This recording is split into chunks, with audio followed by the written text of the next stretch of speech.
So what you can see now, I have implemented or I have imported the part, and here are some icons visualized. And the first thing that I want to jump into is this healthy pack.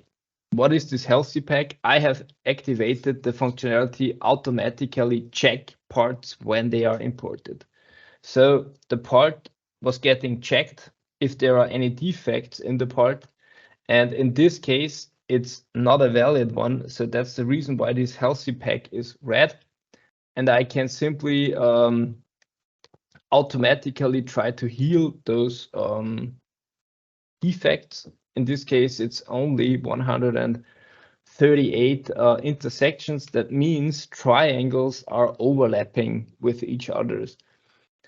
And this step to heal the part, to have a valid part available, why is this so important for our workflow, is that later on when we are slicing and hatching the part, so we are slicing the part in a certain height, we are getting a boundary, or the part boundary out of the slicer, and when this contour is not closed, then we cannot fill it with a certain strategy in the inner, because we cannot detect a closed contour. And this is the reason why we are very highly focusing on working with healed or with valid input meshes.